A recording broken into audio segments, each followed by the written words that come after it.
इसलिए हम बोलते हैं ना, सरकार सिर्फ नीति बनाएगी, नियति आपका होना चाहिए। आप कमी ढूंढिएगा तो 100 कमी। हमारे बाबूजी जॉब कर रहे होते, सरकारी गवर्नमेंट जॉब कर रहे होते, मैं भी 15,000 का जॉब करने नहीं जाता। आप जब दिल्ली जाते हैं, मुंबई जाते हैं, बैंगलोर जाते हैं, तो वहाँ बिहार के लोग जाकर रिक्शा नहीं चला रहे हैं। मुंबई में, बैंगलोर में अगर छुट्टी लेगा, 3 महीना पहले से तेल लगाता है, लेकिन 10 साल बाद बदलेगा बिहार। देखिए, 2 चीज है।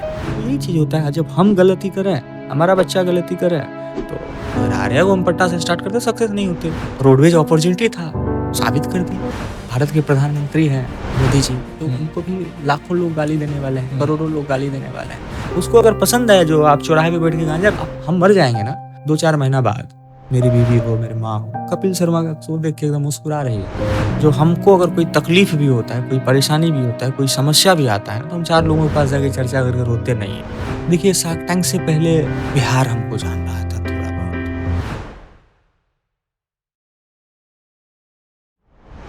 अभी रोडवेज में कुछ नए इनोवेशन लेकर आ रहे हैं। आपने एक प्रोडक्ट के बारे में बताया था, आप रोडवेज ऑटोज लेकर के आ रहे हैं और आगे आने वाले 1 साल, 2 साल या 5 साल में कुछ नया इनोवेशन का प्लान है?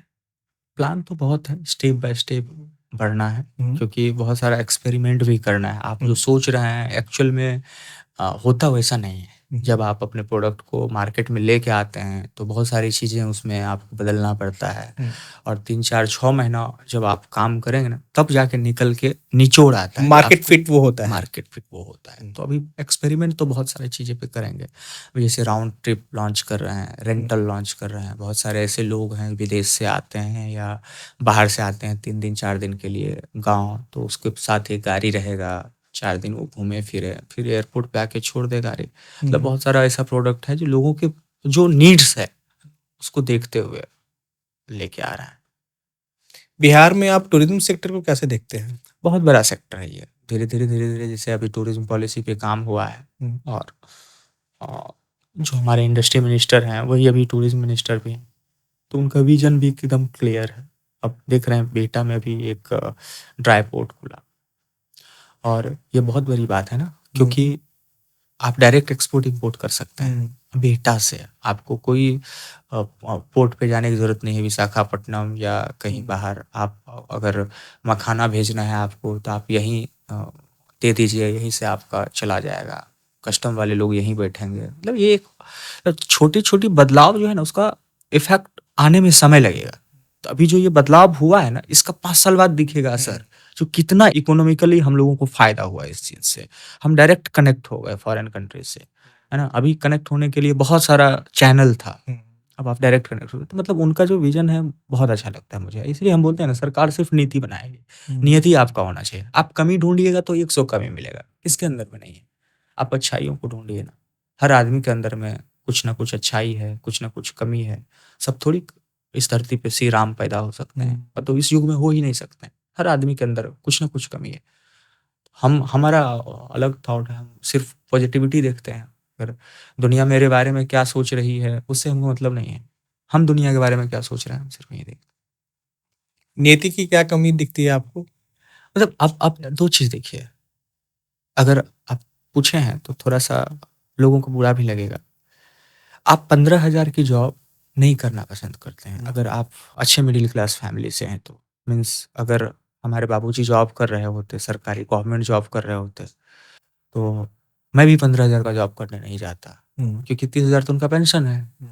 और किसी भी प्राइवेट सेक्टर में आपको कंपनी जब जॉब देती है, तो वो आपके स्किल के हिसाब से सैलरी देती है, आपके एक्सपीरियंस के हिसाब से सैलरी देती है। तो लोग यहाँ ये सोचते हैं नहीं, 15,000 की जॉब हम करेंगे नहीं, और 25,000 के बिना एक्सपीरियंस के उनको मिलेगी नहीं। तो हमारा मानना ये है, जो जॉब 15,000 के जो पहला जो जॉब होता है ना लोगों का, वो उसको करना चाहिए स्किल सीखने के लिए, नो फाइनेंशियली, पैसा लेने के लिए नहीं। वो आप अपने आप को इन्वेस्ट कर रहे हैं, आप अपने टाइम को इन्वेस्ट कर रहे हैं लर्निंग के लिए। मतलब जब तक आप किसी काम को करने के लिए सक्षम नहीं हो जाएँगे, तब तक कोई आपको अच्छा जॉब नहीं देगा। तब तक आप एज़ ए इंटर्न या एज़ ए मतलब छोटा-मोटा ही जॉब आपको मिलेगा। हकीकत है ये। और इसलिए भी लोगों को नौकरी नहीं मिलता। हम कई लोगों से, ऐसे लोगों से मिले हुए हैं। पहला ये है। दूसरा चीज़ है, जो आप जब दिल्ली जाते हैं, मुंबई जाते हैं, बैंगलोर जाते हैं, तो वहाँ बिहार के लोग जाके रिक्शा नहीं चला रहे हैं। चला रहे हैं कि नहीं चला रहे हैं? हम भी चला के आए, मज़दूरी कर रहे हैं ना। तो यहाँ स्कोप कम है, उतना कंस्ट्रक्शन का वर्क नहीं हो रहा है, लेकिन साफे स्कोप नहीं है ये नहीं बोल सकते। हम लोग भी जो अभी जो ड्राइवर यूज करते हैं, मैन पावर यूज करते हैं, ये पीरा बता रहे हैं एक्चुअल में जो बिहार के विकास में इसकी ये अरंगा है। अभी ड्राइवर को 9-10 हज़ार मिलता था, हम 25,000 तक दे रहे हैं, इंसेंटिव सब जोड़ जाड़ के। जो ड्यूटी करता है, अब जो महीना में 20 दिन छुट्टी करेगा वो मतलब जो फुल ड्यूटी करता है, अब उसमें क्या है, हम लोगों को भी बाहर से कुछ लोग मंगाना पड़ता है। ओके। बाहर से मंगाना पड़ता है। एक लोकल में एक एटीट्यूड रहता है, मतलब 4 दिन बाद ही छुट्टी जाना है, चाबी फेंके दे दिए, आप जानो, दूसरा ड्राइवर खोजो, ढूंढो, मुझे जाना है, आज पड़ोसी में छठियार है। मतलब एम्प्लॉय जो है, जो आपका मैन पावर है, वो अगर कोई कंपनी अगर मैन पावर यूज कर रही है ना, उसको सैलरी दे रही है या उसको उसके काम का बदला दे रही है, पैसा दे रही है, तो कंपनी अपना कन्वीनियंस तो खोजेगा।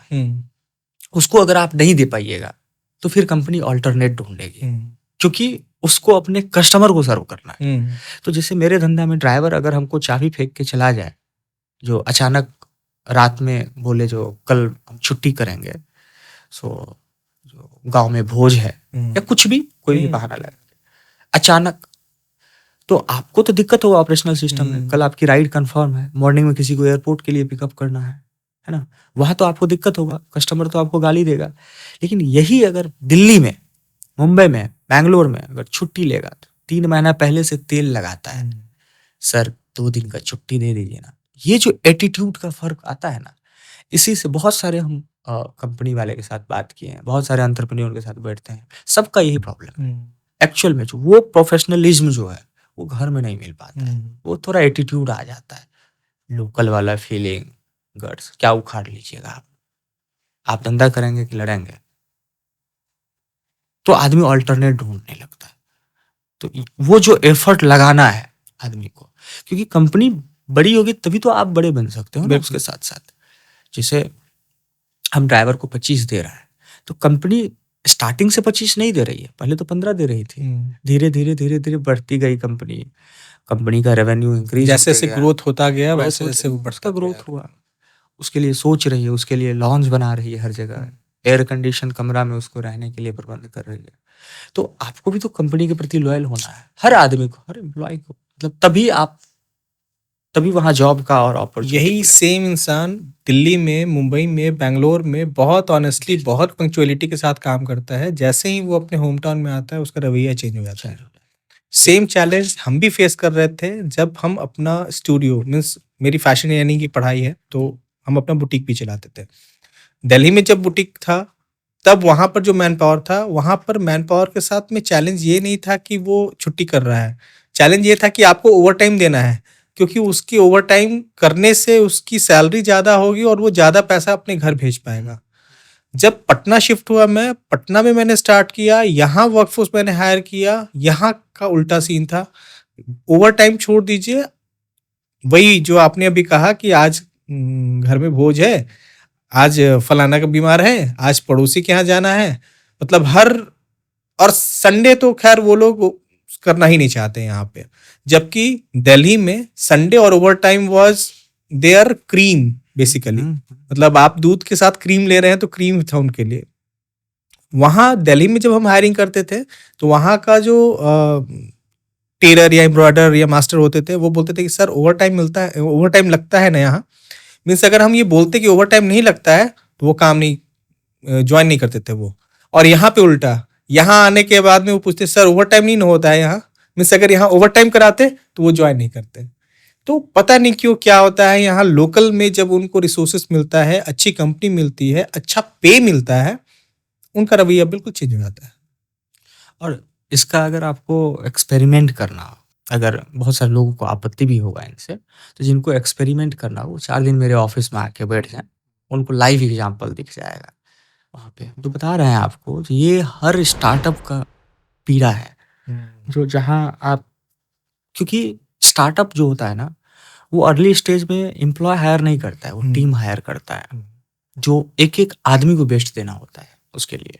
अभी हमारी कंपनी का दीपावली में हम लोग अपने कुछ जो शुरुआती दौर से जो हमारे कंपनी में रहा है डे फर्स्ट से, उन सबको ईसॉप देने वाले हैं। तो वो ईसॉप का हकदार तब बना जब वो 2 साल अपने आप को दिया, झोंका, प्रूव किया। तब अब उनको लगेगा नहीं, जो कंपनी की जो वैल्यू बढ़ रही थी, हमारी भी कुछ इक्विटी है, हमारी भी कुछ हिस्सेदारी है, और उनका काम करने का और उनके अंदर जो है डेडिकेशन होगा। तो ये बहुत फिल्टर करना बहुत टफ है। 100 लोग अगर आएंगे आपके पास तो 10 क्रीम निकलेगा, 9 जो है, अगर आपको कंपनी बचाना है तो आपको उस 10 को लेके चलना होगा, 90 को आपको फायर करना होगा। नहीं तो फिर आप नाइंसाफी कर रहे हैं, आप अपने कंपनी के साथ, आप अपने सब। देखिए, आप जब बड़े हो जाते हैं तब आप इन सब चीज़ों को थोड़ा इग्नोर कर सकते हैं, चलो कोई बात नहीं, नहीं भी काम आपके कर पास रहा तो है। बहुत सब्स्टिट्यूट होता है, आपके पास मार्जिन होता है, आपके पास रिसोर्सेज की कमी तब नहीं कमी होती नहीं होती। लेकिन जब आप सीमित रिसोर्स में काम कर रहे हैं तब आप बेस्ट खोजते हैं, जो एक-एक आदमी बेस्ट दे। और उसमें आप अगर थोड़ा-सा भी इधर-उधर हुआ तो बर्दाश्त करना बिल्कुल ही नाइंसाफी है आपके धंधे के लिए। एक बार पेड़ अगर मजबूत हो जाए तो बहुत सारे लोगों को छाँव देगी। अब वो पेड़ बड़ा होने से पहले ही सूख जाए या तब उसको तो काट दिया जाए। उसको काट दिया जाए। बिहार में ईज़ ऑफ डूइंग बिज़नेस है? हमारा बिहार के प्रति अलग नज़रिया है। हमारा है, जो बिहार हम 14 करोड़ के से ज़्यादा हो गए होंगे अभी पॉपुलेशन यहाँ का। कई यूरोपियन कंट्री से बड़ा पॉपुलेशन है। हम यहाँ बहुत कुछ बना के बेच सकते हैं। बस मार्केट हमारा यहाँ के ऑडियंस के अकॉर्डिंग होना चाहिए। यहाँ अगर आप देखेंगे जो कितने परसेंट लोग मिडिल क्लास है, कितने परसेंट लोग अपर क्लास है, कितने परसेंट लोग लोअर क्लास है, आप उन सबको ध्यान में रखते हुए अपना प्रोडक्ट बनाइए। मतलब कई बहुत सारे स्टार्टअप के साथ हम मिलते हैं, बात करते हैं, तो उनको जब बोलते हैं हम, जो ये जो प्रोडक्ट है आपका, इसका जो प्राइस है, ये इस स्टेट के जो मिडिल क्लास लोग, कंज्यूमर सबसे बड़ा मिडिल क्लास होता है, उनके लिए पॉकेट फ्रेंडली नहीं है। तो उसका आंसर रहता है, भैया बिहार में नहीं बेचेंगे, बाहर बेचेंगे।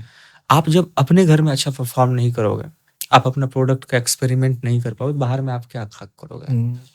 यहाँ के बाजार से आप वाकिफ हो, यहाँ के पूरे इकोसिस्टम को आप जानते हो। तो बिहार अभी 10 साल लगेगा स्टार्टअप इकोसिस्टम को यहाँ मैच्योर होने में, लेकिन 10 साल बाद बदलेगा बिहार। देखिए, 2 चीज़ है, 3 चीज़ है बिहार में जो किसी में नहीं है। हम मेहनत बहुत करते हैं, बाहर में जाके, दिल्ली में, मुंबई में जाके पसीना बहुत बहाते हैं। हम यूपीएससी भी बहुत निकालते हैं। हम स्मार्ट वर्क भी बहुत करते हैं। बहुत सारे एमएनसी हमारे बदौलत चल रही है। अभी लाइक हम अभिनव सिन्हा की चर्चा की, ओयो के ग्लोबल सीईओ बिहारी है। ऐसे बहुत लाइव एग्जांपल है जो बिलियन डॉलर की कंपनी को ऑपरेट कर रहा है। लेकिन ये लोग एफर्ट कहाँ लगा रहे हैं? बाहर में। जब धीरे-धीरे ये लोग बिहार में एफर्ट लगाना शुरू करेंगे ना, तो बिहार बदलेगा, और धीरे-धीरे ये होगा। और हो भी रहा है। हो भी रहा है, समय लगती है। जैसे कोई बच्चा है, अभी टेक की ही बात हो रही थी, वो बैंगलोर में पढ़ाई किया, बैंगलोर में ही उसको जॉब मिल गया 50-60 हज़ार, 70 हज़ार, 80 हज़ार की। लक अच्छा रहा तो, नहीं तो 25-30 हज़ार की जॉब भी सर्च करना बहुत कठिन है। आप अगर जनरली पूछिएगा तो बहुत सारे लोगों को बीटेक करने के बाद जॉब नहीं मिल पा रहा है। और वो अगर 25 हज़ार में वहाँ पे काम कर रहा है, उसके मन में अगर कोई आइडिया आएगा जो मैं बिहार वापस जाऊँ और बिहार में इस आइडिया पे काम करूँ, तो वो नहीं आएगा। पता है क्यों? क्योंकि उसके माँ बाप उसको नहीं आने देगा। वो बोलेगा तुम 20 हज़ार की जॉब कर, 10 हज़ार तुमको हम भेजते हैं यहाँ से, 30 हज़ार रुपया महीना तुम्हारा घर चल जाएगा, 20 हज़ार हम भेज देते हैं, 40 हज़ार में चल जाएगा। मतलब घर से पैसा भेज देंगे, लेकिन बच्चा को वापस आने नहीं देंगे। इसके मतलब झूठा शान बोल सकते हैं इसको। वो जो कहते हैं ना, मतलब झूठा शान बचाना। मेरा बच्चा बाहर में कमा रहा है, वो वहाँ पे फ्लैट लेके रह रहा है, मजे में रह रहा है, एंजॉय कर रहा है, खूब पैसा कमा रहा है। नहीं, आप उसका करियर बर्बाद कर रहा है। वो अगर वहाँ नहीं कर पा रहा है, उसको आने दीजिए यहाँ बेहतर करेगा उसको। मतलब आप यही डरते हैं ना, समाज क्या बोलेगा, लोग क्या बोलेगा, सोसाइटी क्या बोलेगा। 40-50 साल के लिए हम धरती पे आए हैं, कब हम मर जाएंगे आपको पता है? हमको भी नहीं पता है। कब कौन मरेगा किसी को पता है? नहीं, किसी को नहीं पता है। कोई ये तो अपना नसीब में लेके नहीं पैदा हुए हैं जो उसको पता है जो हम 2060 में मरेंगे, 70 में मरेंगे, किसी को नहीं पता है। तो दुनिया का मतलब हम आदमी का कोई भरोसा नहीं, कभी खत्म हो सकता। तो फिर हमारी जो ज़िंदगी है, तो हम दूसरों को खुश करने के लिए क्यों चाहिए? हमारी ज़िंदगी है, हम अपने आप को, हमको जिसमें संतुष्टि मिलता है, हम अपने आप पे खर्च करें उस ज़िंदगी को, है ना? हम थोड़ा अलग इस लेवल में सोचते हैं। अगर आपको अच्छा नहीं लगा, नहीं लगा। और एक और भी कारण है कि ये हमारे यहाँ के लोग हमारे ही जगह को बहुत ज़्यादा अंडर वैल्यूड किए हुए हैं। मीन्स उनको पता नहीं है कि यहाँ इमेंस स्कोप है। बिल्कुल। यंगेस्ट स्टेट है एक तरीके से, और यहाँ पर मार्केट भी है, और यहाँ पर मैन्युफैक्चरर या सप्लायर या आप स्किलफुल हैंड जिसको बोलते हैं वो भी है, स्किल्ड हैंड है। लेकिन वापस आकर के यहाँ बिहार में उनको काम नहीं करने देना है, क्योंकि उनकी नाक की बात है, उनका मूंछ का सवाल है। हकीकत है, फैक्ट है ये, हम बोल रहे हैं ना, ये हम देखते हैं। मतलब बहुत सारे बच्चे के पास आइडिया है, हम पूछते हैं पापा मान जाएंगे, हम पूछते हैं, क्योंकि सबसे पहले वही आता है जो भैया अभी तक नहीं बताया है, तो पहले बताओ एक बार। तो बोलता है नहीं, डर लगता है। हम बोले बाबू, एंटरप्रेन्योरशिप का जो जर्नी होता है, उस जर्नी में तुम अगर उतरना चाहते हो तो तुम पहले ये सोच लो कि तुम्हारा बाप भी बोले जो बेटा छोड़ दो, तुमसे नहीं होगा, तो बाप को बोलना कि आज से तुम्हारा और मेरा रिश्ता खत्म, हमारा रिश्ता सिर्फ और सिर्फ मेरे सपनों के साथ है। ये इसलिए कह रहा है, कितने % लोग हैं,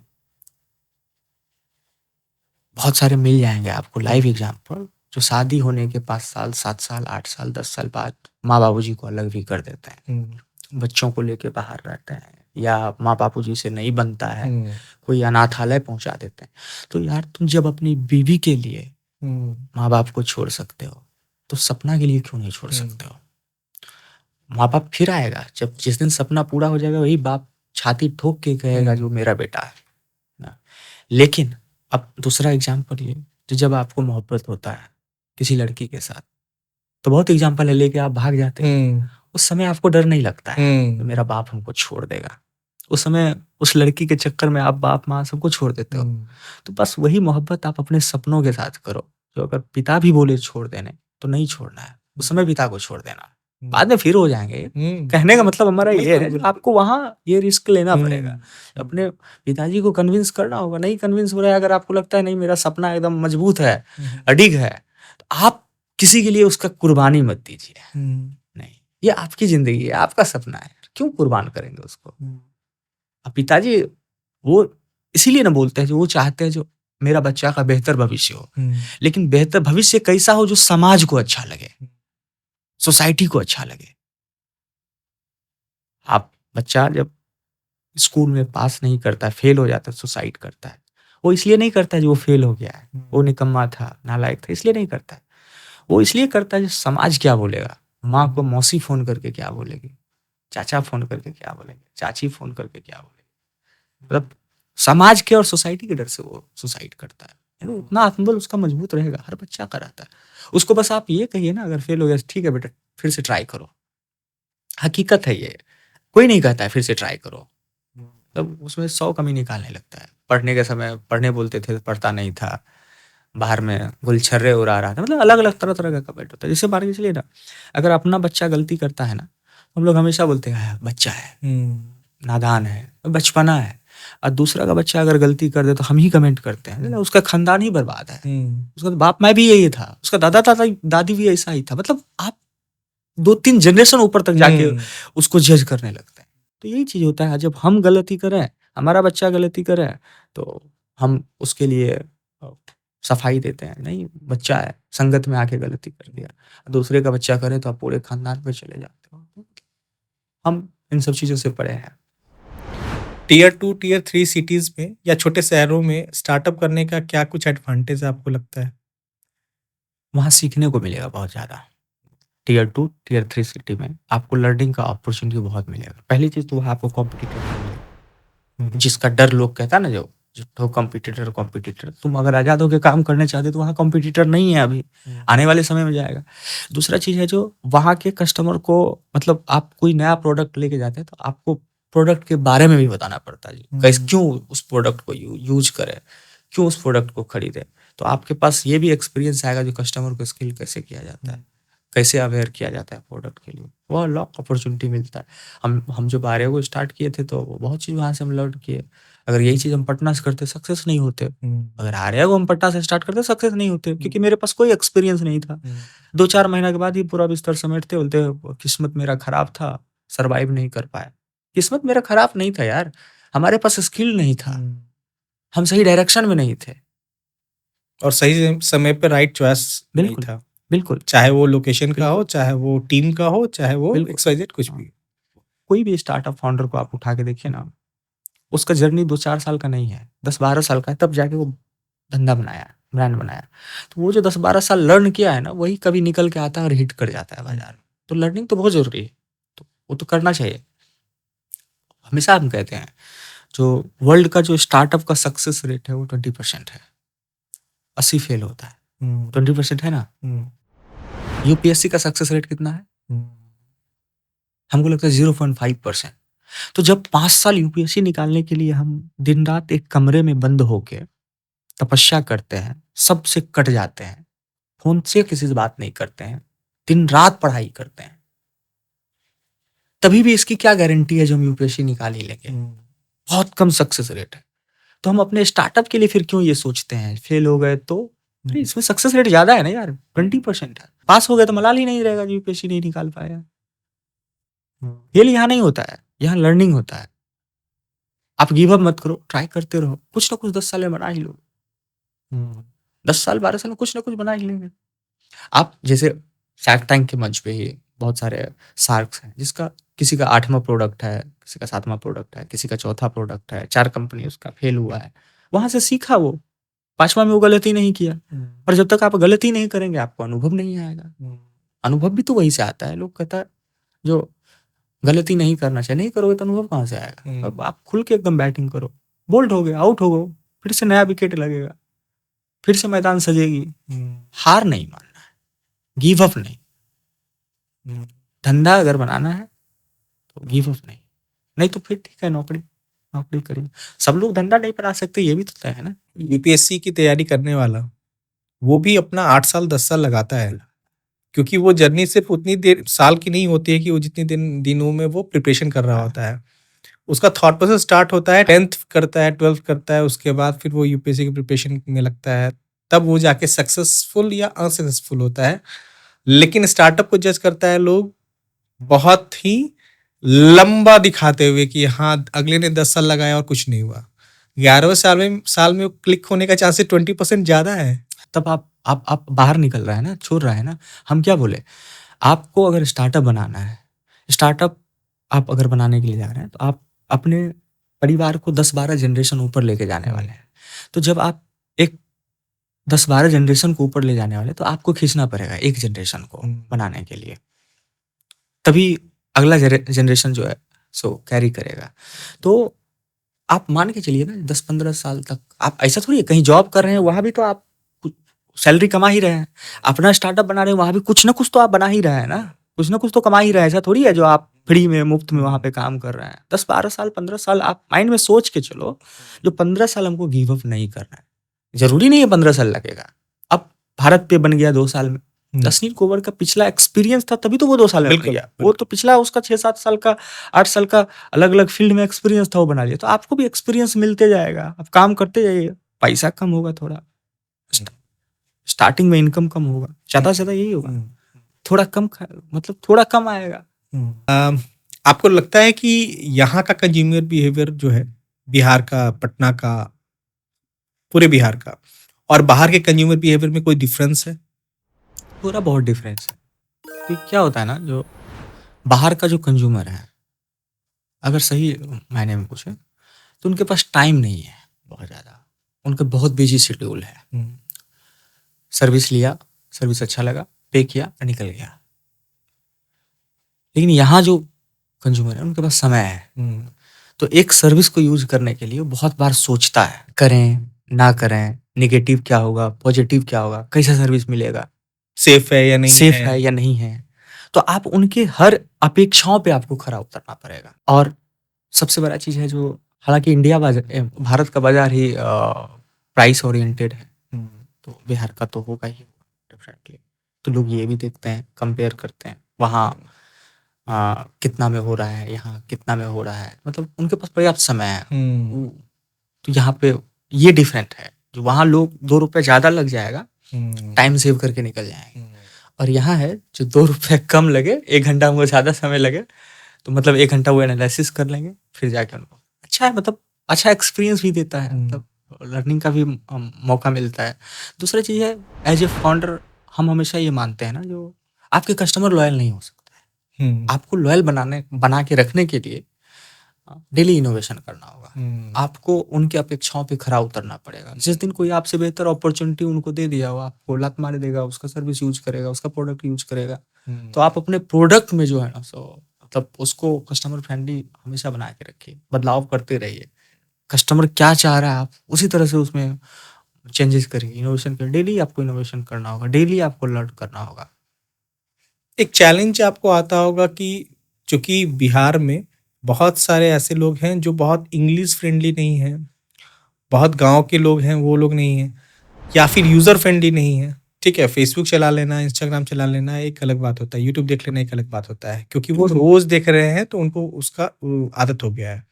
तो क्या आप जब यूआई यूएक्स पे काम कर रहे थे, अपने ऐप पे काम कर रहे थे, तो क्या इस बात को ध्यान में रखे थे कि यहाँ के लोगों की समझ को देखते हुए थोड़ा आसान हो, थोड़ा इजी हो? देखिए, हम टैक्सी बेच रहे हैं, इंटरसिटी, एवरेज राइड जो है 2,500 की होती है, 2,500 रुपये पे करने वाला, टैक्सी से ट्रेवल करने वाला, थोड़ा बहुत पढ़ा लिखा जरूर होगा, कहीं तो पैसा कमा रहा होगा ना, तो जमीन बेच के तो नहीं चल रहा होगा। पैसा तो हम लोग के बिहार में बहुत कम ही है जो लोग जमीन बेच के अपना मौज मस्ती कर रहा है। लोग जमीन बेच के दूसरा जमीन खरीद लेता है, या पैसा जो सेविंग है उससे नया जमीन खरीदता है।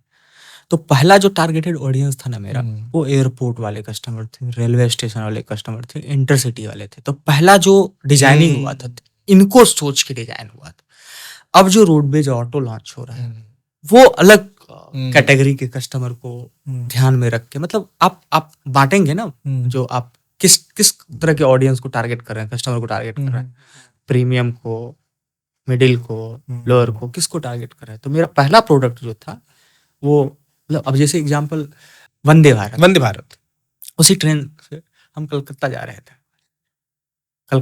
थे, अचानक मतलब प्लान बना और सोचे आज हम इसी ट्रेन से चलें। तो हम और एक मेरा साथ में शायद निर्भय जी थे,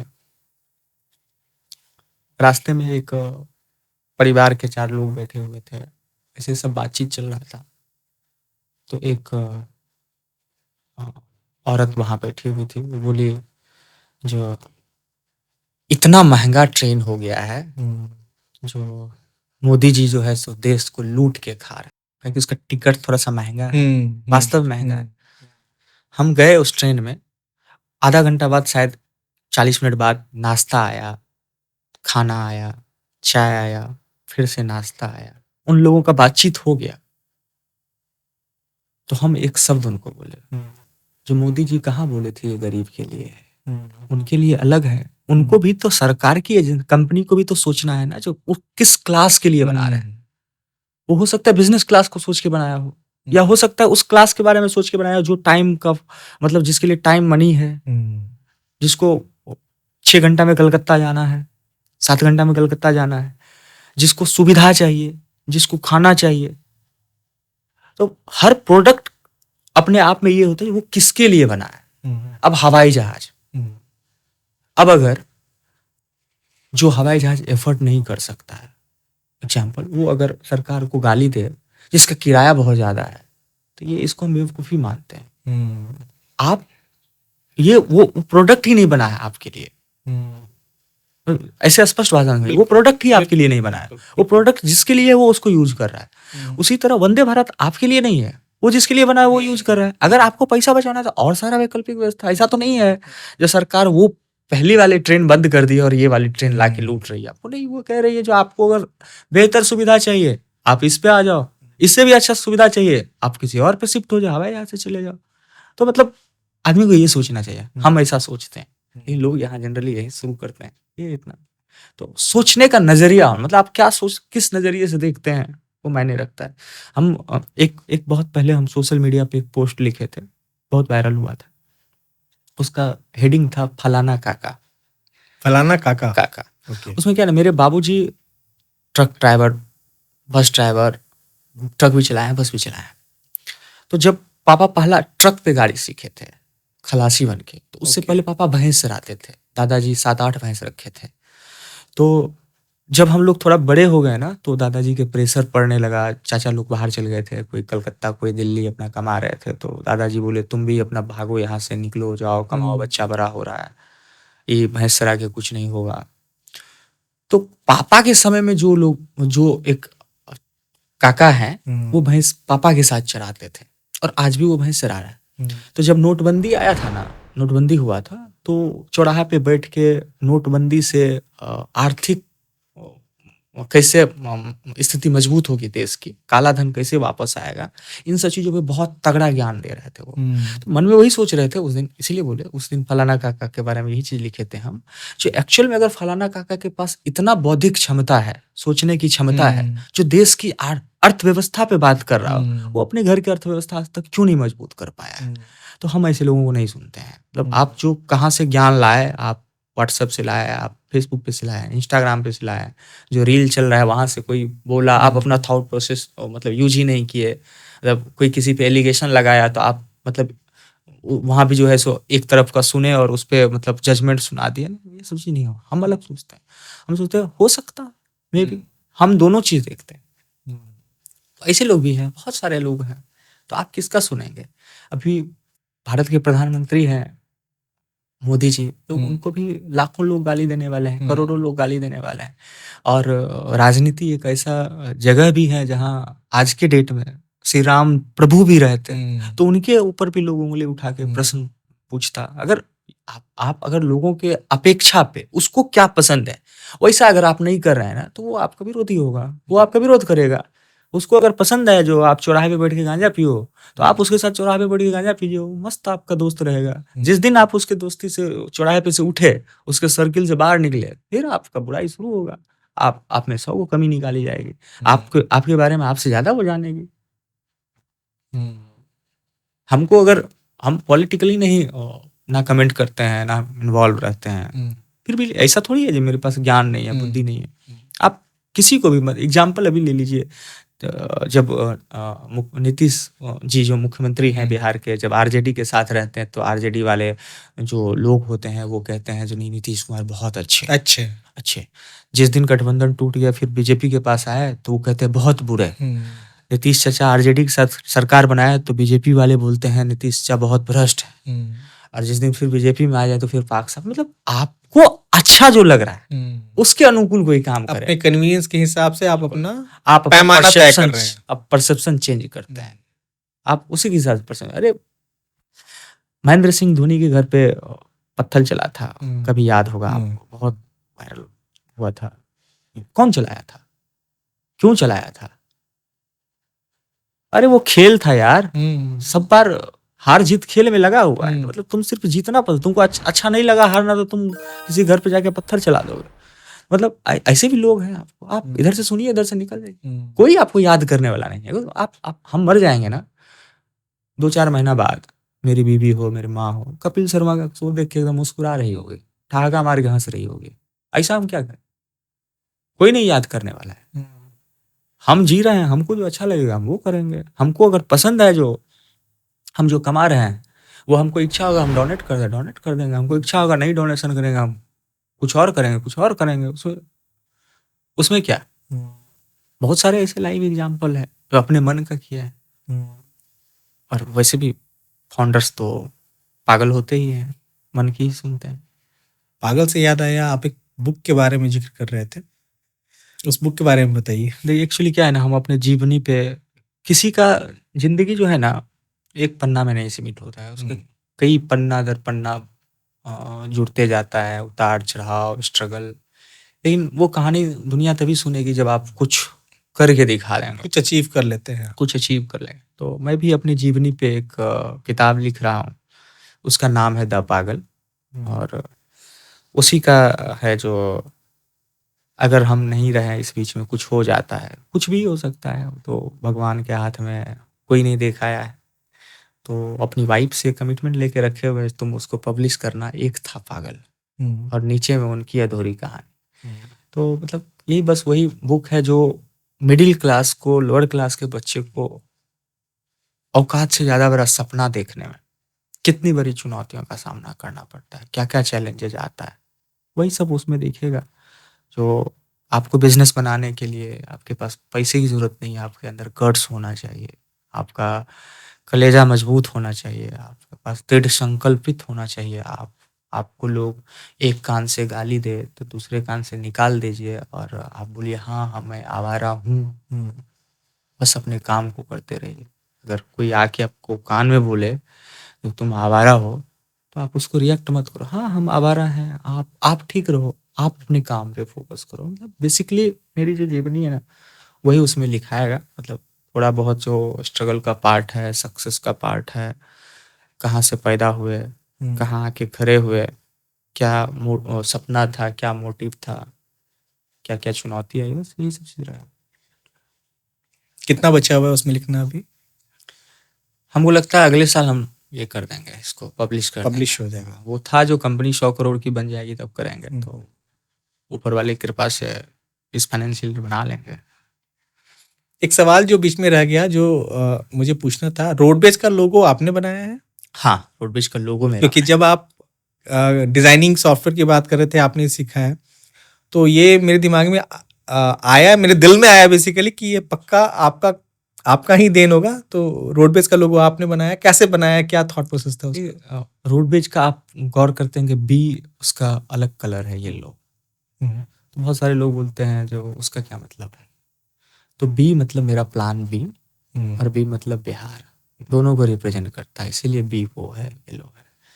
और रोडवेज जो बस सब चलता है ना, roadways, UP roadways, Bihar roadways, तो आपको उस नाम से ट्रेडमार्क नहीं मिलता। और मुझे उसमें कुछ यूनिकनेस निकालना था, तो एकदम ठेठी भाषा में, और वो मैसेज भी देना था। मैसेज भी देना था। ठेठी भाषा में हम लोग क्या बोलते हैं, रोडवेज। रोडवेज, हाँ, रोडवेज कौन बोलता है, रोडवेज। बस उसी रोडवेज को रोमन में लिख दिए, रोडवेज। तो बहुत ज्यादा उसमें मतलब हमको क्लिक किया, जो ये एक ऐसा नाम होगा जो रिकॉल करेगा लोगों को, मतलब एक बार में याद हो जाएगा, अरे रोडवेज बुक करो ना। अभी भी यही हो रहा है। हम आज से 20-25 दिन पहले एक मॉल में थे, कुछ खरीदारी के लिए गए हुए थे, वाइफ के साथ थे। एक बैंक के मैनेजर थे, किसी बैंक में, यही कहीं पटना पोस्टिंग उनका है। पहले 2-4 मिनट खड़े रहे, 2 बार 4 बार मेरे ऊपर देखे, फिर अपना मोबाइल निकाले, फिर मेरे पास आते हैं, आप दिलखुश जी हैं क्या? हम बोले हाँ। तो अरे आपका नाम मेरे ध्यान में नहीं आ रहा था, तो हमको रोडवेज याद था, तो गूगल पे सर्च किए who is the founder of roadways, तो निकल गया। दिलखुश बोले मेरा नाम याद रहे ना, नहीं कंपनी का नाम याद है ना, मतलब वो रिकॉल हो गया ना। तो मतलब हम वही चीज चाहते थे। हमारा नाम क्या है, हम तो मतलब वैसे भी दिलखुश सबको याद रहेगा। हम लोग हमारी एजेंसी में जब हम लोग किसी भी ब्रांड को स्टैब्लिश करते हैं ना, या एकदम इनिशियल स्टेज में होता है, जब हमारे पास क्लाइंट आता है कि क्या नाम रखें, तो हमारा एक बहुत सिंपल फिलॉसफी रहता है कि रिक्शा वाला हो चाहे टॉप का एंटरप्रेन्योर या अंबानी हो, दोनों उस वर्ड को बोल पाए, वो नाम होना चाहिए। रोडवेज जब पहली बार हम सुने थे, तो मेरे दिमाग में ये था कि ये बहुत ही, मतलब अगर रिक्शा वाले को भी अगर ऑटो बुक करना हो, जो आपका आने वाला फ्यूचर प्लान है, तो उसको रोडवेज बोलने में तकलीफ नहीं होगी। और अगर अंबानी साहब को भी बिहार में बुक करना हो, तो उनको भी रोडवेज बोलने में तकलीफ नहीं होगी। तो एक ब्रांड नेम का बहुत फर्क पड़ता है, और जितना सिंप्लिसिटी के साथ में आपका ब्रांड नेम होता है, वो हर तबके के लोग बोल सकते हैं। इनफैक्ट इलिटरेट जो हैं, मतलब जो पढ़े लिखे नहीं है, जैसे ग्रामीण महिलाएं की हम अगर बात करें, जो गांव की महिलाएं हैं, उनको भी बोलेगा वो बोलेंगी रोडवेज से गया है, उनके लिए भी वो परेशानी नहीं होगी। ये हमको तब समझ में आया जब हमारा जो आर्यागो था, तो उसमें बहुत सारे लोग कॉल करते थे, आर्या कैब से बोल रहे हैं, मतलब ब्रांड नेम पूरा नहीं बोल पाते थे, आर्यागो नहीं बोल पाते थे, आर्या कैब से बोल रहे हैं, मतलब इजी वही था उनके लिए। तो वहां समझ में आया जो नहीं, ब्रांड नेम का ऐसा होना जो हर आदमी के जुबान पे आ जाए, उसमें कोई मतलब जब कोई आपके ब्रांड नेम का मतलब गलत उच्चारण करता है तो बहुत गुस्सा आता है। बिल्कुल, बिल्कुल। मतलब उस समय लगता है जो, लेकिन अब तो खैर रोडवेज बोलना हमारे दादाजी बोल देते हैं, मतलब उनसे भी हम पूछे हैं, वो भी बोलते हैं रोडवेज, तो तब लगता है नहीं उच्चारण एकदम सब सही करता है। बहुत स्मार्ट प्ले है वो वर्ड का, और वो हमको बहुत पर्सनली हमको बहुत कनेक्ट किया था ये चीज, बिजनेस और को रिलेट कर पा रहा है, हाँ रिलेट करवा पा रहा है, और हर सेक्टर के लोग बोल पाएंगे। बिल्कुल। तो कल को अगर किसी को इच्छा जाहिर हुई किसी के लिए कि भाई मुझे अब कैब बुक करना है तो रोडवेज से बुक करना है, तो उनको याद रहे और वो आराम से ढूंढ लें फोन में। मेंटोर का रोल कैसे देखते हैं स्टार्टअप इकोसिस्टम में? देखिए क्या है, हम कहते हैं, बहुत जगह बोले हैं, हमेशा बोलते हैं, अगर आपको लगता है जो आपके अंदर कुछ गुण है जो अलग है, पागलपंती है, कुछ आइडिया है, तो उस आपके अंदर के गुण को निखारने के लिए आपको एक गुरु की जरूरत होती है। मीन्स जो आप कुछ सीख रहे होते हैं, लर्न कर रहे होते हैं बाजार को, और वो लर्न करके बैठा है, वो बाजार को पढ़ के बैठा है, तो आपकी बहुत सारा प्रॉब्लम जो है उसको वो सॉल्व कर सकते हैं। तो एक्चुअल में बाजार में तो हम 7-8 साल से रहे, टैक्सी इंडस्ट्री में बहुत सारा चीज हम जाने, लर्न किए। इसमें भी हमको बहुत सारा मदद चाहिए, हेल्प चाहिए, टेक्नोलॉजी, मार्केटिंग, ब्रांडिंग, बहुत सारा फाइनेंशियल पार्ट। तो उनका एक्सपीरियंस बहुत तगड़ा है, टेक में भी, हर चीज में, मतलब बिजनेस में उनका बहुत अच्छा, मतलब गुरु हम कहते हैं तो कुछ ना कुछ तो होगा ही उनके अंदर में। जब भी हम पहले किसी से मिलते थे, कभी भी बिहार में ही, और किसी के पास अगर प्रॉब्लम बोलते थे तो कोई उसका सॉल्यूशन नहीं बताता, लेकिन ज्ञान बहुत दे देता था। हट, ऐसे नहीं करना चाहिए, वैसे नहीं करना। पहली बार हम किसी आदमी से मिले थे जिसके पास हम प्रॉब्लम शेयर किए और वो उसका सॉल्यूशन बता रहे थे। वो ये नहीं पूछ रहे थे हमको जो ऐसा नहीं होना चाहिए था, कैसे हो गया। और हम अपने जीवन में मानते हैं, हमेशा शुरू से हम इस चीज को किए हैं, जो हमको अगर कोई तकलीफ भी होता है, कोई परेशानी भी होता है, कोई समस्या भी आता है, तो हम 4 लोगों के पास जाके चर्चा करके रोते नहीं हैं, ऐसा हो गया, वैसा हो गया, क्योंकि पता है वो 4 लोग सिर्फ खुड़े देगा, सॉल्यूशन मुझे ही ढूँढना है ना? तो फिर क्यों खुरदुआए जाके यार लोगों से? अपनी समस्या है, अपना समाधान निकालना पड़ेगा। और जब समस्या आता है, तो वो तो आ चुका है, अब रोने से कोई फायदा नहीं है। अब आप अपॉर्चुनिटी ढूँढो उससे निकलने का, हम वही ढूँढते हैं। समस्या तो आ चुका था, हमने गलत टीम बना लिया था, तो मुझे अब क्या चाहिए था? वो सर पे हाथ दे के, माथा पे हाथ रख के किस्मत को कोसना, भगवान को कोसना, या उन लोगों को कोसना, तीनों बेवकूफी होता। मेरे लिए अच्छा था, उसमें अपॉर्चुनिटी ढूंढो, कैसे बेहतर हो सकता। अब मैं अपॉर्चुनिटी ढूंढे, रोडवेज अपॉर्चुनिटी था, साबित कर दिए। तो आप उनसे कनेक्ट हुए जब रोडवेज की शुरुआत हो रही थी तब? हाँ, आर्यभुक समय ही कनेक्ट हुए थे, ऐसा नहीं था कनेक्ट, आर्यभुक समय ही हुए थे। सही में तो आर्यभुक के लिए फंड रेज कर रहे थे वो, जो आर्यभुक को स्केल करना है, बहुत सारा प्लान किए हुए थे। लेकिन स्केल कैसे करना है? आपके पास टीम होना चाहिए ना उस लेवल का स्केल। अब कोई अगर आप कहीं से पैसा उठा रहा है, फंडिंग ला रहा है या तैयारी कर रहा है, तो आपके ऊपर बहुत बड़ी जिम्मेदारी आती है। वो 10-20-25 लाख रुपए का से कंपनी नहीं बनता है, ना फंडिंग से भी कंपनी नहीं बनता, कंपनी टीम बनाती है। बहुत सारा ऐसा कंपनी है जो बूट स्ट्रैप है, मेहनत करके टीम बनाया है उसको। तो फंडिंग है, ठीक है, जरूरी है फंडिंग, लेकिन ये जरूरी नहीं है जो बिना फंडिंग की कंपनी नहीं बनेगी। टीम बहुत जरूरी है। आप कितना बड़ा फंडिंग ले आइए, आपके पास अगर बेहतर टीम नहीं है तो भाड़ में गई सब पैसा, भाड़ में गया आपका आइडिया, सब बर्बाद हो जाएगा, सब खत्म हो जाएगा। आप देख लो बेजोस, वहां भी गलती हुई होगी, बेसिकली टीम से ही गलती हुई होगी। कुछ ना कुछ तो गलती रहा होगा ना, तभी तो खत्म हुआ। एक सवाल आपके शार्क टैंक वाले सीन से है, जो हम लोगों ने टीवी पे देखा था। तो आप आते हैं, एंट्री करते हैं, और सबसे पहले आप अपने कलीग के साथ में, जो आपके भाई हैं, उनके साथ में एक डायलॉग होता है। आप एक सीन क्रिएट करते हैं जिसमें कि एक टैक्सी वाला एक पैसेंजर से बात कर रहा होता है। तो क्या ये कॉन्सेप्ट वो आपका था, या वो लोग शार्क टैंक की टीम आपको डेवलप करके दिए थे? नहीं, वो मेरा कॉन्सेप्ट था। एक्चुअल में मुझे बोला गया था जो आपको 2 से ढाई मिनट में अपने बिजनेस के प्रॉब्लम को और सॉल्यूशन को दिखाना। तो अरे वो टैक्सी वाले भैया, दरभंगा चलोगे, ये प्रॉब्लम है यार। जब लोग उतरते हैं तब टैक्सी वाले से ऐसे पूछते, भैया दरभंगा चलोगे? फिर टैक्सी वाला नेगोशिएट करता है, और फिर अगर उसको नहीं पसंद आए तो बोलेगा चलना है तो चलिए, नहीं तो आगे जाके देखिए।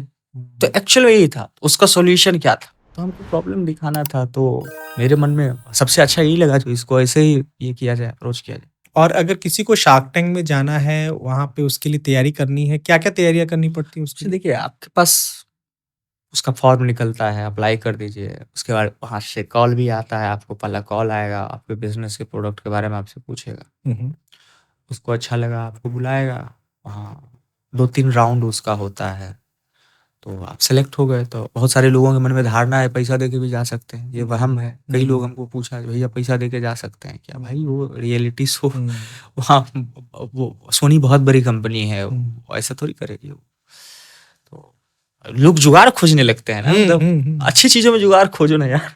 बिहार में खासकर ज्यादा जुगाड़ लोग खोजते हैं। हाँ, ऐसा कुछ है नहीं वहाँ पैसा वैसा दे के नहीं जा सकते आप। अगर उन लोगों को लगेगा नहीं आइडिया अच्छा है, आप अच्छा पिच कर लोगे, दिखाना चाहिए लोगों को, दिखाएगा। उन लोगों का भी बहुत सारे ऊपर लेवल का टीम होता है जो अप्रूव करता है। तो शार्क राउंड से पहले 3 राउंड का उनका मोटा-मोटी 3 राउंड। फाइनेंशियल्स पेपर्स वगैरह भी रेडी करना होता है। बिल्कुल, आपको आप जो पिच कर रहे हैं वहाँ पे, वो मुंह से आप कर रहे हैं, बैक सपोर्ट में आपका डेटा चाहिए उसको। आपका रेवेन्यू क्या है, ट्रैक्शन क्या है, नंबर्स क्या है, सबका डेटा होना चाहिए। आप कहाँ से उठा के डेटा लाए, आप वहाँ जाके आप कह रहे हैं हम 100 करोड़ का 1 साल में रेवेन्यू बना लेंगे, कहाँ से बना लोगे यार? कैसे बना लोगे? आप विजुअलाइज करके थोड़ी, मतलब उसका सब बिलियनर बैठा हुआ है, सब बना के बैठा हुआ है, तुम झोल दे दोगे उसको। तो जनरली वहाँ मतलब आप ऑनेस्टी जाओ, ईमानदारी से, जो है एकदम वही चीज बोल रहा है। हम तो कंप्लीट, हमारा जो कोई तेल मसाला मिर्च नहीं लगाना था, मन में सोच के ही गए थे, मिले पैसा ना मिले कोई फर्क नहीं पड़ने वाला है। ऐसा थोड़ी है राह मेरा रुकने वाला था, तो राह कभी नहीं रुकेगा। जब तक सांस है तब तक चलते रहना है। जिस दिन मेरे जीवन का एक सपना भी है, वैसे 2 सपना था। एक तो द पागल है, जो हमको लगता है 1.5 साल, मुश्किल से 2 साल होते होते आ जाएगा। दूसरा है यू हैव अराइव्ड। जब हम मरे तो मेरा जो स्मृति स्थल हो, वहां बड़े बोल्ड अक्षर में लिखा मिले, यू हैव अराइव्ड। तब तक मेरे जीवन में ये वर्ड आ ही नहीं सकता है। दौड़ते रहेंगे, लोगों को लगेगा कि उसको रांची भेजना पड़ेगा, पागल खाना भेजना पड़ेगा, प्रिपेयर है वहां भी जाने के लिए। लेकिन रुकने का मतलब, उसको जो कहिए, पागलपंती कहिए, जो कहिए, एक अलग सपना देख लिए हैं, तब सोच रहे हैं ये तो पूरा कैसे होगा, और पूरा करने के लिए भागना पड़ेगा। तो बस यही 2 चीज है जो हम अपने वाइफ से कमिट करवाए। एक तो हम नहीं रहे, तो द पागल को एक था पागल करके पब्लिश करना, और उसका टैगलाइन रखना उनकी अधूरी कहानी। दूसरा, मेरी स्मृति स्थल पे बोल्ड अक्षर में लिखवा देना, यू हैव अराइव्ड। तब तक हम दौड़ते रहेंगे पागल की तरह, गिरते रहेंगे, पढ़ते रहेंगे, फिर उठेंगे, फिर दौड़ेंगे, अराइव्ड नहीं होगा। शार्क टैंक से पहले की लाइफ और शार्क टैंक के बाद के लाइफ में कोई डिफरेंस? देखिए, शार्क टैंक से पहले बिहार हमको जान रहा था थोड़ा बहुत, बहुत सारा आर्टिकल आता था। शार्क टैंक आने से पहले ही हमको लगता है सब बड़ा बड़ा मीडिया हाउस हमको कवर किया हुआ, चाहे वो इंडिया टुडे हो, इकोनॉमिक्स टाइम्स हो, या द प्रिंट हो, मतलब जो भी बड़ा बड़ा, जो भी दिग्गज प्लेयर। शार्क टैंक आने के बाद ग्लोबली पहचान मिला है। अब लिंक्डइन पे यूएसए में बैठे हुए बिहारी भी मैसेज करता है, जो Dilkhush ji, I am with you. Moral support ही तो कम से कम है। उनका जो एक्सपीरियंस है, उनसे कुछ तो सीखने को मिलेगा। आप कैसे लोगों के साथ कनेक्शन बना रहे हो, आप कैसे लोगों के साथ टाइम स्पेंड कर रहे हो, ये हम पहले भी बोले थे, बहुत मायने रखता है जीवन में। हम ड्राइवर के साथ समय स्पेंड करते हैं आधा घंटा 1 घंटा वीकली, इसलिए क्योंकि उससे लर्न करना है हमको, उनसे सीखना, उनसे सुनना है जो उनको क्या प्रॉब्लम हो रहा है, प्रॉब्लम क्या है, ताकि हम उसको सॉल्यूशन निकालेंगे। हम उसके साथ 1 घंटा इसलिए नहीं बैठते, हमको उनके साथ बैठ के गांजा पीना है, हमको उनके साथ बैठ के अलग-अलग लेवल का बात करना है, पॉलिटिकल चर्चा करना है, कास्टिज़्म वाला जो नहीं, हमको उससे सुनना है जो वो क्या प्रॉब्लम फेस कर रहा है, ताकि हम उसका सॉल्यूशन निकालें। तो इससे हमको ये फ़ायदा हुआ शार्क टैंक आने से, जो ग्लोबली लोगों के साथ कनेक्ट, जिनके पास समय 10 मिनट का, 5 मिनट का भी देते हैं, तो कुछ ना कुछ सीखते हैं, उनका एक्सपीरियंस है। वो कोई यूएसए में बैठा हुआ है, तो मुझे पता है 10 साल, 15 साल, 20 साल आ गया इंडिया से यूएसए, वहाँ का बाज़ार, लिविंग स्टैंडर्ड 15-20 साल आगे है। बिहार की बात करें तो दिल्ली से बिहार अभी 20 साल पीछे है। क्या एडवाइस देना चाहेंगे यंग एंटरप्रेन्योर्स को? ये हमारा एडवाइस तो अब लोग किसी का नहीं लेता है। एंटरप्रेन्योर खास करके एडवाइस नहीं लेता है। एंटरप्रेन्योर सिर्फ सुनता है, और अगर उसको लगता है जो अमल करना चाहिए, तो बिना आर्ग्यूमेंट का अमल करता है, नहीं तो उठ के निकल लेता है। एडवाइस नहीं लेता है, क्योंकि जहाँ जाएंगे ना, हर आदमी एक एडवाइस देगा आपको। आपको कॉन्फिडेंस होना चाहिए जो उस एडवाइस पे वर्क करके हम कुछ उखाड़ सकते हैं या नहीं। अगर आपके दिल में बैठ गया तो एडवाइस ले। हम बस एंटरप्रेन्योर को इतना ही कहना चाहेंगे, ये बदलता बिहार है, थोड़ा सा मेहनत है यहाँ पे, अन्य राज्यों की अपेक्षा, बैंगलोर की अपेक्षा, मुंबई की अपेक्षा, दिल्ली की अपेक्षा थोड़ा सा इकोसिस्टम हमारा कमजोर है अभी, इसको हम मानते हैं।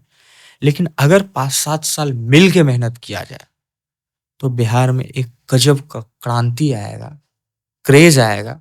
जैसे यूपीएससी का क्रेज है, बीपीएससी का क्रेज है, तो आने वाले 5-7 साल में एक बाप बोलेगा अपने बेटा को, तुमको फलनमा की तरफ बिजनेस बनाना है, तुमको एंटरप्रेन्योर बनना है। और एंटरप्रेन्योर स्टार्टअप का मतलब यूनिकॉर्न नहीं होता है। ये अगर आपकी धारणा है तो इस धारणा को निकाल दीजिए। स्टार्टअप का मतलब होता है जो अगर आप अपने परिवार को, आपके बाबूजी जहां आपको छोड़े हैं, सपोज दैट वो 1 लाख रुपए महीना कमा रहे हैं, आप 1 करोड़ रुपया महीना कमाने लगो, आप 100x ऊपर लेके चले गए ना, मतलब जहां वो छोड़े थे। आप अपने परिवार को 4-5 पुश्त आगे उठा के लेके चले जाओ। स्टार्टअप का मतलब ये ना, आप एक चीज बताइए ना, आप किसी भी यूपीएससी ही आप निकाल लेंगे, आप ताउम्र रिटायर होने तक 50 करोड़ बना पाएंगे? है इसकी गारंटी? बना पाएंगे? लेकिन आप अगर स्टार्टअप कर रहे हैं 20 साल, 25 साल, 30 साल, आप जब रिटायर होने लगेंगे ना, तो जरूर 100-200 करोड़ रुपए आप छोड़ के रिटायर होंगे, मतलब इसकी पूरी गारंटी है। तो जरूरी नहीं है जो यूनिकॉर्न का आप देखिए, 100-200 करोड़ रुपए लेके भी अगर घर आप रिटायर हो रहा है ना, तो दिस इज बिग अचीवमेंट। हाँ, बिग अचीवमेंट है। तो जनरली लोग यही होता है, फर्स्ट से यूनिकॉर्न, सोनिकॉर्न, इन सब चीजों वैल्यू के पीछे नहीं भागते। हमारा यही है, सस्टेनेबल, प्रॉफिटेबल, दोनों चीज होना चाहिए। नंबर्स नहीं खेलना है, बहुत ज्यादा मतलब स्ट्रेस लेके काम नहीं करना है। फंडिंग नहीं आया है, बंद हो जाएगी, भाई फंडिंग नहीं आ रहा है, कस्टमर को इन्वेस्टर बना लो ना, आप कस्टमर पे फोकस कर दो, उससे बड़ा इन्वेस्टर कोई नहीं है। अगर आपके कस्टमर आपके प्रोडक्ट में इन्वॉल्व हो जाए, वो आपके प्रोडक्ट को रिकमेंड करना शुरू कर दें, आपको इन्वेस्टर की जरूरत नहीं पड़ेगी, या बहुत कम पड़ेगी। आपका आधा दुख दर्द वही खत्म हो जाएगा। तो आप फोकस कर दो उसको, कस्टमर सेटिस्फैक्शन पे, उसके एंड से काम करो। बस मेरा यही। बाकी बिहार में लोग खुद बहुत ज्यादा बुद्धिमान है, और उसको क्या आप ज्ञान देंगे। एक कभी आपके साथ कुछ घटना घटा, आपके साथ नहीं, आपके ड्राइवर के साथ में कुछ किसी तरीके के लोकल ड्राइवर्स ने कुछ कॉन्फ्लिक्ट किया था, क्या था वो? उसमें क्या है ना, जब भी कुछ नया इनोवेशन होता है ना, जैसे आपको याद होगा जो स्टीडी बूथ लगा हुआ रहता था, मोबाइल आया वो खत्म हो गया, खत्म नहीं, वो स्किल्ड होके शिफ्ट हो गया सिम बेचने पे वगैरह वगैरह। तो जो रोडवेज आया है ना, तो जो लोकल एग्रीगेटर है, मतलब छोटे छोटे टूर एंड ट्रेवल्स वाले या जो प्राइवेट नंबर का गाड़ी रख के भाड़ा पे चलाते हैं, उनको लगता है धंधा मेरा खत्म होने के लिए, खत्म होने वाला है, रोडवेज मार्केट एक्वायर कर रहे हैं, प्राइस लो है, कस्टमर उसको फर्स्ट रिकॉल ब्रांड है रोडवेज। अगर रोडवेज के पास टैक्सी नहीं मिली तब कस्टमर दूसरी जगह जाते हैं। हमारी जितनी क्षमता है हम उतना ही डिलीवर्ड कर पाते हैं। फिर लोगों के पास जाते हैं तो उनको बोलते हैं रोडवेज का तो यही प्राइस है, तुम क्यों इतना मांग रहे हो, है ना। तो उससे सारे लोगों को आपत्ति था, सारे लोग आए हुए थे ऑफिस पे। उनको उनका वो लोकल टैक्सी ड्राइवर्स आए हुए थे? नहीं, local taxi tour operators. Tour operators. हाँ, सारे लोगों का कहना यही था, जो आप अपना प्राइस को थोड़ा-सा बढ़ा दीजिए। तो पहला दिन तो हमसे मुलाकात नहीं हुआ, दूसरा दिन हमसे मुलाकात हुआ तो उनके लैंग्वेज में हमको थोड़ा-सा वो दिखा, जो धमक, जो काम अगर प्राइस नहीं बढ़ाओगे तो काम नहीं करने देंगे। पहले क्या होता था, अपने यहाँ जात-जात पे लोग लड़ता था। अभी एक नया शुरू हुआ है, क्षेत्र-क्षेत्र के नाम पे लड़ता है। हम लोकल हैं, लोकेलिटी है। तो हम उसको बोले, देखो भाई मेरा प्रोडक्ट है, हम फ्री में बाँटे, उससे तुमको आपत्ति नहीं होना चाहिए। तो नहीं, आपके पास फंडिंग है, रिसोर्स है, आप फ्री में बाँटेंगे, हम लोग तो बर्बाद हो जाएँगे। कहाँ बर्बाद हो जाएगा? हमारे साथ आ जाओ। तो हमारे साथ आने के लिए तो आपको क्राइटेरिया फुलफिल करना पड़ेगा ना। कमर्शियल नंबर की गाड़ी होनी चाहिए, हमको आप रेंटल एग्रीमेंट कर दो। हम तो अभी वन वे ही दे रहे हैं ना, बाजार में टू वे का डिमांड भी है, लोकल का भी डिमांड है, तुम लोग फुलफिल करो। अभी जो हम बर्न कर रहे हैं या अभी जो हम मेहनत कर रहे हैं, इसका फायदा आने वाले समय में उन्हीं लोगों को मिलने वाला है। क्योंकि फ्लो बढ़ेगा, बाजार बड़ा होगा तो यूजर शिफ्ट तो होगा ना। सब डिमांड कहाँ से, बोले ना, गूगल थोड़ी हो सकता है कोई माइकल ने जो 100% एक्वायर कर लेगा मार्केट को। तो बस यही था, बहुत ज़्यादा थोड़ा सा डिस्टर्बेंस हुआ तो प्रशासनिक मदद लिए और क्विक एक्शन हुआ। फिर अंत में नहीं चाहते हुए भी एफआईआर करना पड़ा, क्योंकि जहाँ ड्राइवर दिखता था रोड पेज का, कोई 4 गाली दे देता था। टूर वाले ड्राइवर आके बैठ के बोलता था, सर ऐसे ऐसे। मेरे पास बात आया, 2 दिन 3 दिन 4 दिन बर्दाश्त किए, नहीं फिर बर्दाश्त हुआ। फिर आप लड़ने के लिए नहीं आए, आप तो धंधा बनाने आए, आप तो लाठी से मार करने नहीं आए, तो पुलिस से आप तो कानून व्यवस्था का ही आपको सहयोग लेना होगा। तो बस बेसिकली वही हुआ। बाकी सब देखिए, सब चुनौती हर आते रहेगा। आप जब कुछ बड़ा सोचे हैं, बड़ा करने जा रहे हैं, तो ये सब छोटा मोटा चैलेंजेस है। हो सकता है इससे बड़ा चैलेंज भी आए इन फ्यूचर, आपको फेस करना होगा। हर चैलेंज के लिए आपको प्रिपेयर रहना होगा, आपको मान लेना होगा मन में, जो आप गिरेंगे आगे जाके, आप पहले उठने की तैयारी करके रखना होगा। फिर आपको तकलीफ नहीं होगी, फिर आपको पीड़ा नहीं होगी। तो हम लोग हमेशा ये तैयार रहते हैं, अरे दौड़ रहे हैं तो गिरेंगे ही ना, हो सकता है कब ठोकर लग जाए, कोई गलती कर दे, गिर जाए। तो आपके पास तैयारी होना चाहिए ना उठने का। तो फिर दर्द नहीं होगा, पीड़ा नहीं होगा, बहुत तकलीफ नहीं होगा, किस्मत को नहीं दोसेंगे, सारा चीज प्लान वे में होगा। इनफैक्ट एक बात और भी थी जो आपसे डिस्कस करना था। अभी मैंने हाल फिलहाल में आपका लिंक्डइन पोस्ट देखा था, जिसमें आपने शेयर किया, कोई किसी मैगजीन में आपका पब्लिश हुआ है। प्लीज वो बताइए। वो मैंने पूरा आर्टिकल वो पढ़ा नहीं, मैंने देखा। बी हब के द्वारा निकाला गया है, बी हब और CIMP के सब ये लोग निकाले हैं एक मैगजीन।